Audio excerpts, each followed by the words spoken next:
Өзүңүздөр көрдүңүздөр, жакында эле мамлекетибизде курултай болгондо урматтуу президентибиз, мамлекетибиздин башчысы Садыр Нуркожоевич баарына жарыя кылып айтты. Сиздер да кубанып отурсаңыздар керек.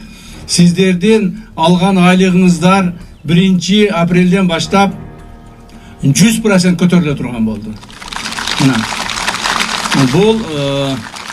Бул маселе ушул убакка чейин биздин Кыргызстаныбыз эгемендик алгандан бери мындай нерсе боло элек болчу, өзүңүздөр билесиздер.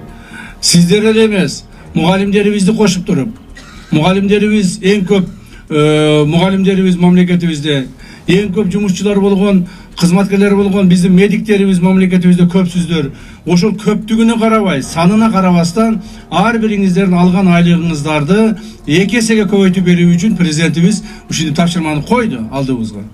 Ошонун үстүнөн иштеп атабыз. Кудай буйрса, биз аны аткарабыз.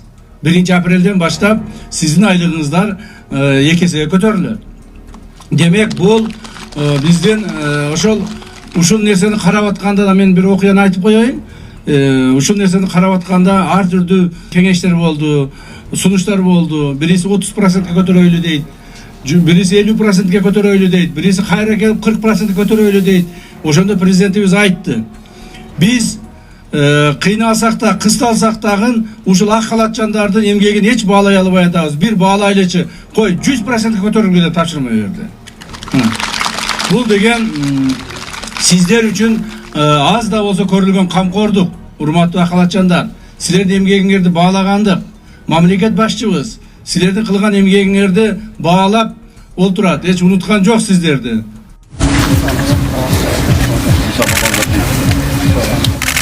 Бүгүн 1 январда УКМКнын төрагасы Камчыбек Ташиев Алима Ташиева атындагы эне жана баланы коргоо борборунун кызматкерлерине 35 автоунаа тапшырды. Иш-чаранын жүрүшүндө атайын кызматтын төрагасы эне менен баланын ден соолугуна кам көрүп, калктын саламаттыгы үчүн талыкпай эмгектенип жаткан медицина кызматкерлеринин иши ар дайым урматтоого жана колдоого татыктуу экенин белгиледи. Ошондой эле өлкө башчысы Садыр Жапаров ак халатчандардын айлык акыларын көтөрүүнү жана тиешелүү шарттарды түзүп берүүнү тапшырганын кошумчалады. Урматтуу кесиптештер, бүгүн биздин борборубузда салтанаттуу азем Алима Ташиева атындагы эне жана бала ден соолугун коргоо борборунда бүгүн өтө чоң азем болуп атат.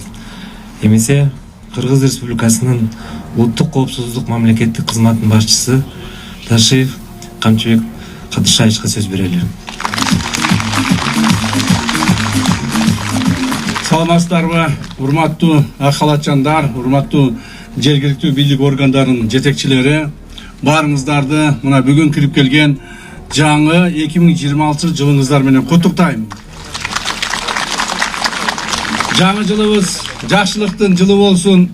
Кудай буйруп, мына мамлекетибизде жакшылыктар көбөйүп атат. Бул жылы да ошо жакшылыктарыбыз мындан ары да көбөйүп, элибизге, журтубузга жакшынакай жылдардан болсун деген тилек кылабыз.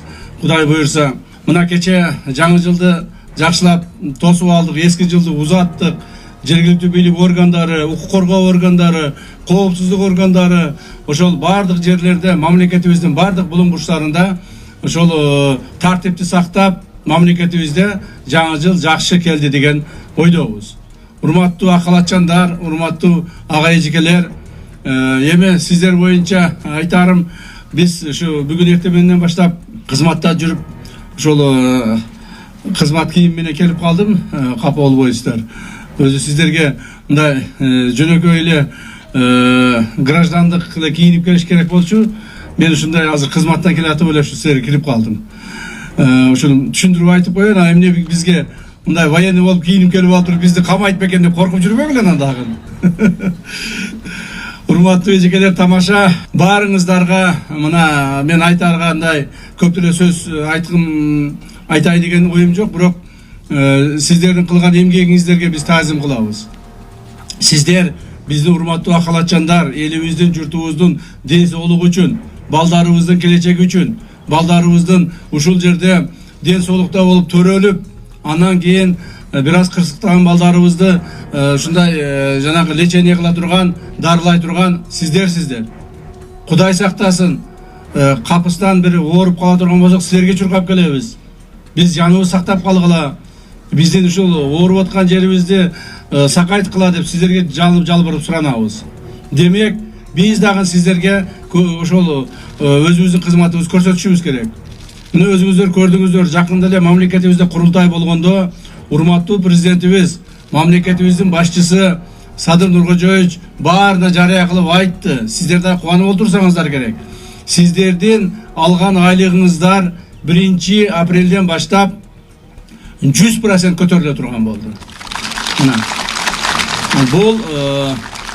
Бул маселе ушул убакка чейин биздин Кыргызстаныбыз эгемендик алгандан бери мындай нерсе боло элек болчу, өзүңүздөр билесиздер. Сиздер эле эмес, мугалимдерибизди кошуп туруп, мугалимдерибиз эң көп мугалимдерибиз мамлекетибизде эң көп жумушчулар болгон, кызматкерлер болгон биздин медиктерибиз мамлекетибизде көпсүздөр.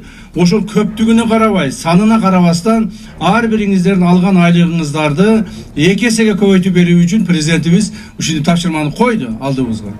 Ошонун үстүнөн иштеп атабыз. Кудай буйрса, биз аны аткарабыз. 1 апрелден баштап сиздин айлыгыңыздар 2 эсеге көтөрүлөт. Демек, бул биздин ушул нерсени карап атканда да мен бир окуяны айтып коеюн. Ушул нерсени карап атканда ар түрдүү кеңештер болду, сунуштар болду. Бириси 30%ке көтөрөйлү дейт, бириси 50%ке көтөрөйлү дейт, бириси кайра келип 40%ке көтөрөйлү дейт. Ошондо президентибиз айтты. Биз кыйналсак да, кысталсак дагы ушул ак халатчандардын эмгегин эч баалай албай атабыз. Бир баалайлычы, кой 100%ке көтөрүлгү деп тапшырма берди. Бул деген сиздер үчүн аз да болсо көрүлгөн камкордук, урматтуу ак халатчандар. Силердин эмгегиңерди баалагандык. Мамлекет башчыбыз силердин кылган эмгегиңерди баалап олтурат. Эч унуткан жок сиздерди. Ошондуктан ошол урматтуу президентибиздин койгон тапшырмасы аткаруу негизинде, андан сырткары ушул сиздерди колдоо иретинде биз бүгүн дагы сиздерге мына жаңы автоунааларды алып келип бердик. Ушул автоунаалар силерге жугуштуу болсун, жакшылыктарга мингиле, той топурларга мингиле, ушу кызматка шашканда ушу бирөөнүн ден соолугун сактап калайын деп эртерээк жетип келгенге силерге мүмкүнчүлүк түзүлсүн деген максатта берип атабыз. Аны эми азыр сиздердин ушул борборго биздин жаңы жетекчибиз келди, мына Арсен Аскерович, Арсен Аскеровичти атайы биз ушул Бишкектен суранып алып келдик. Бул киши өзүнүн профессиясын жакшы билген, өз кесибин сүйгөн, ошонун өз кесибини алдыга жылдырууга кайсыл шартта болсо да иштөөгө ушундай бир ыкылас койгон жигит экендигине мен көзүм жетти. Бирок бир эле наам эсимде калды, профессор деген наамы. Мына бизге дагы ушул айыл жерине дагы профессорлор келип иштеп атат. Биз ушул агайыбызга ушунчалык бизге ыкылас кылып коюп келип иштегенине ыраазычылык кылдырып бир жакшылап агайыбыз үчүн кол чаап коелучу. Рахмат сизге.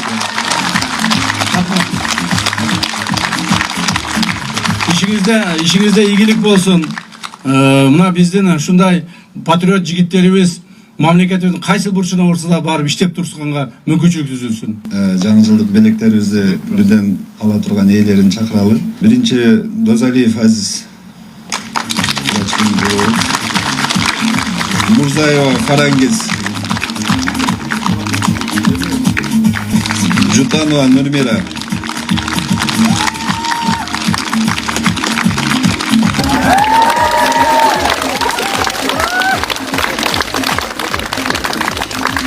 Аны менен катар ушул эле иш-чаранын алкагында Камчыбек Ташиев Алым Чубагажы атындагы Ислам институтуна бир автоунаа тапшырды. Алым Чубагажы атындагы Ислам университетинин мүдүрү Рысалиева Абдумухаммед,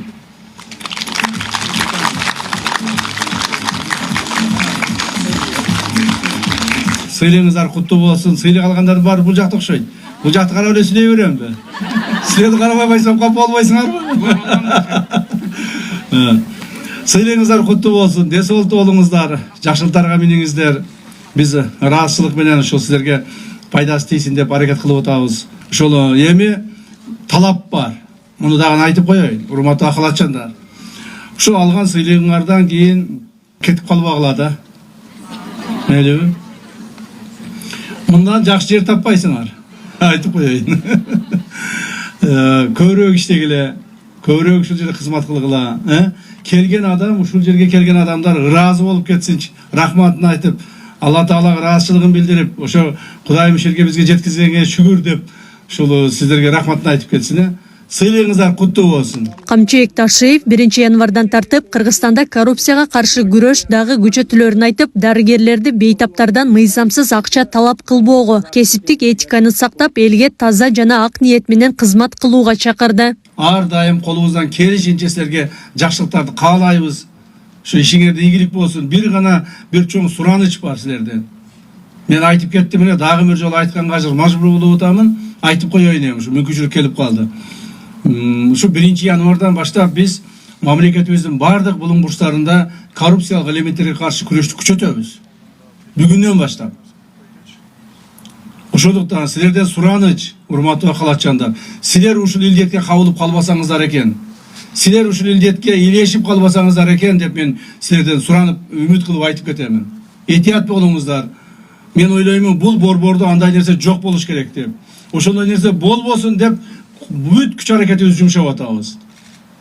Өзүңүздөр күбө болуп атасыздар аган. Туурабы?